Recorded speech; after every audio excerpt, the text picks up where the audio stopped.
جیسے آپ نے وحدت کے آثار بیان کی ہیں، تفرقے کے آثار کیا ہیں امام خمینی کی نظر میں؟ جی ہاں، یہ اس نقطے کو بھی بہت زیادہ کھولنے کی ضرورت ہے اور بات ہر وقت اس کے اوپر ہونی چاہیے۔ وحدت کے آثار تو بیان ہونے ضروری ہیں ہی ہیں، لیکن وحدت کے آثار سے زیادہ تفرقے کے آثار جو ہیں وہ بہت زیادہ اہمیت کا حامل موضوع ہے، تاکہ پتہ چلے کہ ہم کس وادی میں ہیں۔ جی بالکل، اور پھر وہ دکھ بھی رہے ہیں۔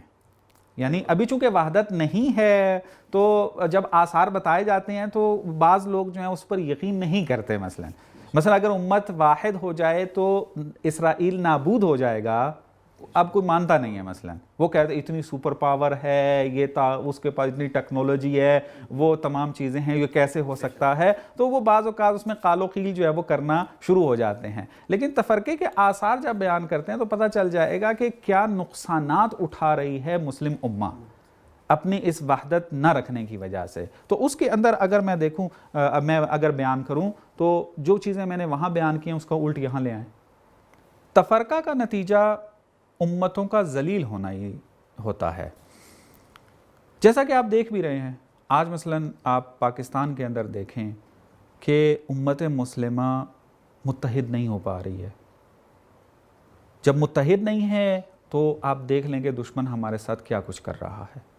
آپ اسی طریقے سے دوسرے ممالک کو مد نظر رکھ لیں، آپ سعودی عرب کو مد نظر رکھ لیں۔ سعودی عرب کے اندر جو حاکم کارفرما ہیں وہ چونکہ امت مسلمہ کے اتحاد میں بہت بڑا مانع بنے ہوئے ہیں اپنے مفادات کی خاطر، لیکن جن مفادات کی خاطر وہ امت مسلمہ کو متحد نہیں ہونے دے رہے اور خود بھی متحد نہیں ہیں، دشمن ان کے ساتھ کیا کر رہا ہے؟ کبھی ان کو گائے سے تعبیر کر رہا ہے کہ دودھ دھونے والی جو ہے، دینے والی جو ہے وہ گائے ہے، کبھی کوئی اور تعبیریں استعمال کر رہا ہے۔ ذلت اس سے برتر اور کیا ہو سکتی ہے آ کر کہ ذلیل جو ہیں وہ امتیں ہو جاتی ہیں۔ میرے خیال میں یہ پاکستان یا سعودی عرب کے علاوہ تمام اسلامی ممالک کا یہ مسئلہ ہے اس وقت۔ بالکل ایسا ہی ہے، بالکل ہے۔ یہ تو بعض مثالیں اس لیے دے رہا ہوں کہ ہم پاکستانی ہیں، پاکستان کے حوالے سے بات کر رہے ہیں۔ بعض اوقات دینی اعتبار سے سعودی عرب کو اپنا جو ہے وہ مرکز، اگرچہ دینی اعتبار سے وہ مرکز ہے لیکن ابھی سیاسی حوالے سے بات ہو رہی ہے، تو اس کی طرف جاتے ہیں آ کر تو ہم دیکھتے ہیں کہ چونکہ وحدت نہیں پائی جاتی ہے، چونکہ ممالک یہ جو اسلامی ہیں یہ سارے کے سارے متحد نہیں ہیں، اسی وجہ سے آپ دیکھیں کتنی ساری پسماندگیاں جو موجود ہیں۔ میں اگلا نقطہ یہ بیان کرنا چاہ رہا تھا کہ امت مسلمہ اگر متحد نہ ہوئی تو پسماندگی ان کا نصیب رہ کر جائے گی، نصیب ہے ان کا۔ اور آج ہم پسماندہ ہیں، دیکھ رہے ہیں، مشاہدہ کر رہے ہیں۔ آپ عراق کی حالت دیکھ لیں، آپ سوریہ کی حالت دیکھ لیں، آپ لبنان کی حالت دیکھ لیں، تو یہ اور مختلف پاکستان کی حالت دیکھ لیں، افغانستان کی حالت دیکھ لیں، پسماندہ ترین جو ہے ممالک میں شمار کیا جاتا ہے۔ اور سید شاید پھر اسی کا حاصل ہے کہ آج ہمارے پاس نہ سیاست ہے، نہ اقتصاد ہے، نہ ایجوکیشن ہے، ہمارے معاشرے میں اپنا کچھ بھی نہیں ہے۔ بالکل ایسا ہی ہے۔ یہ بات چلی جاتی ہے کس کے اندر، وہ جو پہلے بات کی تھی اگر وحدت ہوئی تو یہ مستقل ہوں گے۔ اب جب وحدت نہیں ہے، تفرقے میں مبتلا ہیں تو مستقل بھی نہیں ہے، یعنی غیر آپ کے اوپر حاکم ہے۔ جب غیر آپ کے اوپر حاکم ہے تو وہ آپ کو اپنا برنامہ تو نہیں بنانے دے گا۔ آپ اگر ایجوکیشن اسلامی بنیادوں پر بنائیں گے تو دشمن کو تو نہیں آپ قبول کریں گے۔ آپ اگر بینکاری سسٹم اپنا رکھیں گے تو پھر دشمن تو اس کو تو کوئی فائدہ نہیں ہوگا، تو لہٰذا وہ امتوں کو اسی وجہ سے تو متحد نہیں ہونے دیتا، تفرقے میں جو ہے وہ ڈال کر رکھتا ہے۔ اور اسی طریقے سے مثلا آپ آ جائیں کہ ساتھ مربوط چیزیں ہیں، میں فقط الگ الگ کر کے تاکیداً عرض کر رہا ہوں کہ اگر تفرقے میں مبتلا ہو گئے تو کیا ہوگا، کمزور ہو جائیں گے، اور آج کمزور ہیں۔ آج آپ دیکھیں کہ کوئی بھی ملک اسلامی لے لیں، اس کے حکمران کسی بڑی طاقت کو للکارنے سے ڈرتے ہیں۔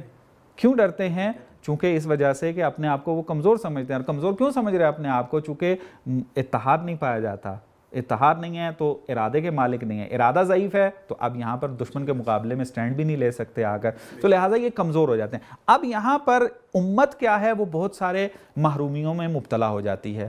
ہم دیکھ رہے ہیں کہ اقتصادی حوالے سے کتنی مشکلات میں کا شکار ہے یہ امت مسلمہ، لیکن کوئی رائے حل نہیں ہے اس کا۔ اس کا رائے حل یہی ہے کہ متحد ہو جائیں، اچھے حکمران لے کر آئیں اور جو کہ وحدت کو اہمیت دیتے ہوں، ایک دوسرے کے ساتھ وحدت اختیار رکھتے ہوں، اور پھر آپ دیکھیں کس طریقے سے یہ امت مسلمہ جو ہے وہ مضبوطی کے ساتھ جو ہے وہ سامنے آتی ہے۔ اور اس مضبوطی کا ہمیں اندازہ نظر آتا ہے کہ ایران جو ہے تنہا تک و تنہا اس کی اندر جو ملت ایران ہے یہ آپس میں متحد ہیں تو آج بڑی طاقتوں کو آنکھیں دکھاتے ہیں، اتحاد کی وجہ سے ہے۔ اگر ان کے درمیان تفرقہ آ جائے تو یہ طاقت ان کی چھن جائے گی، اور قرآن کی وہ آیت صدق کرے گی کہ اگر تنازع کرو گے تو تمہاری جو ہے وہ طاقت ختم ہو جائے گی آ کر۔ تو ہمیں ملموس نظر آ رہا ہے کہ وحدت طاقت لے کر آتی ہے اور تفرقہ کمزوری لے کر آتا ہے۔ مولانا سید، انتہائی مختصر وقت میں آپ سے جواب چاہوں گا کہ پھر اس کا مطلب یہ ہے کہ ہم بہت ساری چیزوں میں اپنی معاشرے میں تفرقے میں ڈل کے ہم خود اس ذلت کے عادی ہو چکے ہیں، کہ ایسا ہے؟ جی ہاں، ظاہری بات ہے، یہ ایک الگ بحث ہے، اس کے اندر اگر وارد ہوا جائے تو آپ دیکھیں چونکہ تفرقے میں تو بہت عرصے سے مبتلا ہیں اور اس تفرقے کے نتیجے میں بہت ساری محرومیتیں جھیل رہے ہیں، اور اب کیا ہوتا ہے جو بے ارادہ امتیں ہوتی ہیں وہ پھر ان کی عادی ہو جاتی ہیں۔ آپ اگر مثلا سوشیالوجی کے اندر اگر سوشیالوجی کے حساب سے تحلیل کریں معاشروں کی، تو اس کے اندر ایک بحث یہی ہوتی ہے کہ جو مختلف گروہ بنائے جاتے ہیں ایک معاشرے کے، اس میں ایک گروہ جو ہوتا ہے وہ کیا بے ارادہ گروہ، کہ جو کسی قسم کا ارادہ نہیں رکھتا اور پھر وہ کسی ذلت کا احساس بھی نہیں کرتا، اور جب وہ ذلت کا احساس نہیں کرے گا تو ذلت کے مقابل میں قیام بھی نہیں کرے گا۔ بڑی اہم بات ہے کہ احساس تک نہیں کرتے۔ جی جی بالکل۔ تو اب ہمیں کیا ہے، امام خمینی رحمۃ اللہ علیہ نے انقلاب اسلامی کے قیام کے بعد کیا کیا، اسی نقطے کو احیا کیا، کیونکہ تمام ملتوں کی سعادت کا راز اسی نقطے میں ہے۔ تو آپ جیسے میں نے کہا کہ بہت سارے اقدامات کیے گئے، جن میں سے دو بڑے اقدام دکھائے آپ کو کہ ہفتہ وحدت جو ہے وہ اس کا اجرا کیا، پھر روز قدس کو جو ہے وہ وحدت کا ایک عنوان اور مرکز بنا کر جو ہے وہ پیش کیا۔ تو لہٰذا یہ مطالب ہیں، اور اگر وقت ہوتا تو میں امام خمینی کے جملات پڑھ کے سناتا، لیکن انشاءاللہ پھر کسی مناسبت پہ جو ہے وہ بیان ہوں گے۔